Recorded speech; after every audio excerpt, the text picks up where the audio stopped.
అంబేద్కర్ గారి పుణ్యమానే రాజ్యాంగంలో వారు ఆర్టికల్ 3 పొందుపరిచినారు కాబట్టి వారి స్ఫూర్తితోనే మనం తెలంగాణ రాష్ట్రాన్ని సాధించుకున్నాం.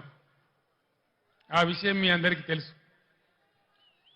15 సంవత్సరాల సుదీర్ఘ పోరాటం తర్వాత అనేక త్యాగాలు, లాఠీ దెబ్బలు, కేసులు, జైళ్లు వగైరా వగైరాల తర్వాత ఈ డబ్బా తీసేమా మనం తెలంగాణ సాధించుకున్నాం.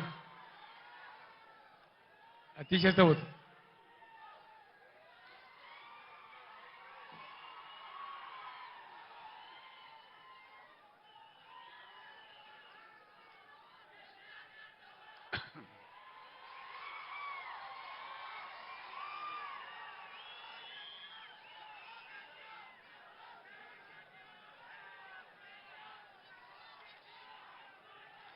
ఈ సందర్భంగా మనందరి పక్షాన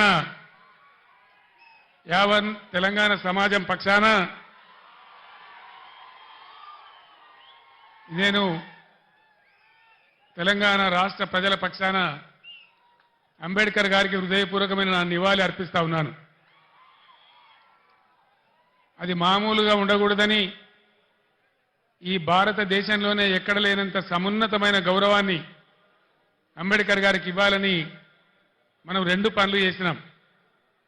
125 ఫీట్ల అంబేద్కర్ గారి విగ్రహాన్ని హైదరాబాద్లో నెలకొల్పి దేశానికే సమున్నతమైనటువంటి గౌరవం వచ్చే విధంగా ఒక మంచి పని మనం చేసుకున్నాం. అంతేకాదు ఇప్పటి వరకు స్వతంత్రం వచ్చిన ఈ 75 ఏళ్లలో ఏ రాష్ట్రంలో ఎవరు కూడా చేయనటువంటి పని మన రాష్ట్ర సెక్రటేరియట్కే డాక్టర్ బిఆర్ అంబేద్కర్ సెక్రటేరియట్ అని కూడా మనం పేరు పెట్టుకున్నాం. ఇది మనం ఆ మహనీయునికి అర్పించినటువంటి నివాళి. ఇక్కడ నేను మీ అందరికీ ఒక మాట మనవి చేయదలుచుకున్నా. ఇక్కడి నుంచి ఈ చేవేళ్ల సభ నుంచి యావత్తు తెలంగాణ రాష్ట్ర ప్రజలకు కూడా ఒక సందేశాన్ని ఇవ్వదలుచుకున్నా. రాజకీయాలు వస్తుంటాయి, పోతుంటాయి, ఎన్నికలు కూడా వస్తూ ఉంటాయి, పోతూ ఉంటాయి. కానీ ప్రజానీకానికి రాష్ట్ర ప్రభుత్వం అంటే ఒక ధీమా, ఒక ధైర్యం, మా ప్రభుత్వం ఉంది, మమ్మల్ని ఆదుకుంటుందనేటువంటి ఒక విశ్వాసం అనేది ఉండాలి. ఎక్కడైనా ప్రజలు ప్రభుత్వం నుంచి కోరుకునేది అదే. ఒక ఆయన కొద్దిగా ఎక్కువ జరగచ్చు, ఒక ఆయన కొద్దిగా తక్కువ జరగచ్చు. కానీ యావత్తు రాష్ట్ర ప్రజానీకానికి ఉండాల్సింది ఒక ధీమా, ఒక ధైర్యం, ఒక ఆత్మవిశ్వాసం. మమ్మల్ని అన్ని విధాలా ఆదుకునే మా ప్రభుత్వం ఉంది అనేటువంటి ఒక గౌరవమైనటువంటి భావం ప్రభుత్వం ఎడల ఉండాలి. ఈ మధ్య ఎన్నికల్లో నేను చాలా సభలలో చెప్పినాను, ఓటు వేసే ముందే చాలా జాగ్రత్తగా ఆలోచించాలి, ఏమాత్రం దెబ్బ తగిలినా చాలా పెద్ద పొరపాటు అయిద్దని చెప్పినాను. సరే, ప్రజలలో కొంతమందికి కొన్ని రకాల ఆలోచనలు, కాంగ్రెస్ పార్టీ ఇచ్చినటువంటి అంతులేని హామీలు, ప్రలోభాలు, దానికి గురైన కొందరు కింది మీద చేస్తే ఈ రాష్ట్రంలో కాంగ్రెస్ ప్రభుత్వం వచ్చింది. 4 నెలలు గడిచి ఇప్పుడు 5వ నెల జరుగుతూ ఉంది. ఏ ఒక్క విషయంలో కూడా ఒక పాలసీ కానీ, వాళ్ళు చేసినటువంటి ఎన్నికల వాగ్దానాల మీద చిత్తశుద్ధితో కూడుకున్నటువంటి కార్యాచరణ కానీ ఎక్కడ కూడా కనపడతలేదు. వసతులు, వనరులు ఉన్న వాటిని వాడుకునే నైపుణ్యం కనపడతలేదు. 10 ఏళ్ల కింద మనం మర్చిపోయినటువంటి ఇబ్బందులు మళ్ళీ మన కళ్ళ ముందు కాపాడుతూ ఉన్నాయి. మీ అందరూ దయచేసి గమనించాలి.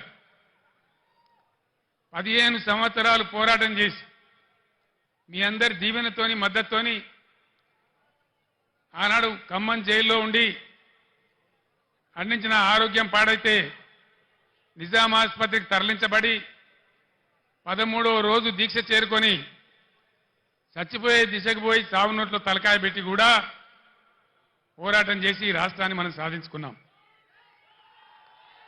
రాష్ట్రం వచ్చిన కొత్తలో చాలా ఇబ్బందికర పరిస్థితులు ఉండేవి.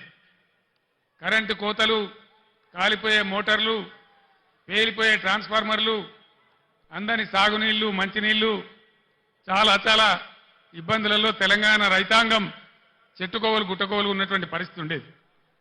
దాన్ని నివారించాలని కోడి రెక్కల కింద తన పిల్లలను కాపాడుకున్నట్టు రైతాంగాన్ని మనం కాపాడుకున్నాం.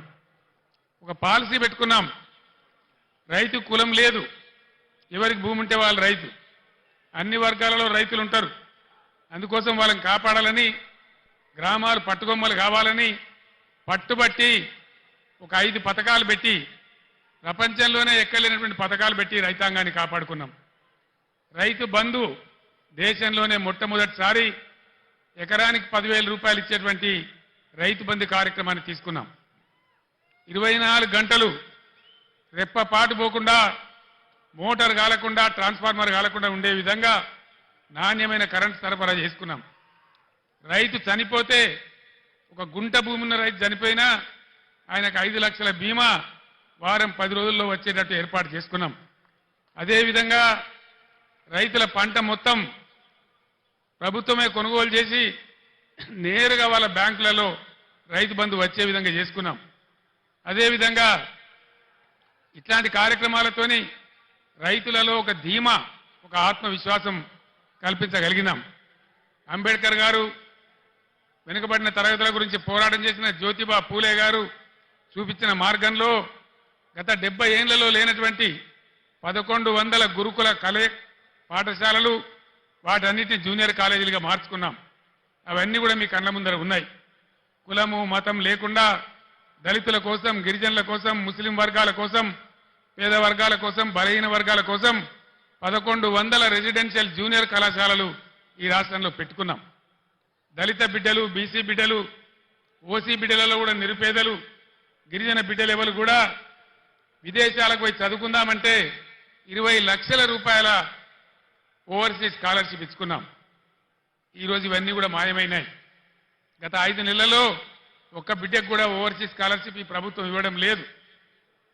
దళిత వాడలు ధనిక వాడలు కావాలని దేశంలోనే ఎక్కడ లేనటువంటి విప్లవాత్మకమైనటువంటి మార్పు, సంవత్సరానికి 1 లక్ష కుటుంబాలు, 2 లక్షల కుటుంబాలు బాగు చేసుకుంటూ పోవాలని 10 లక్షల రూపాయలు ఇచ్చుకుంటూ ఒక కుటుంబానికి దళిత బంధు కార్యక్రమాన్ని తీసుకున్నాం.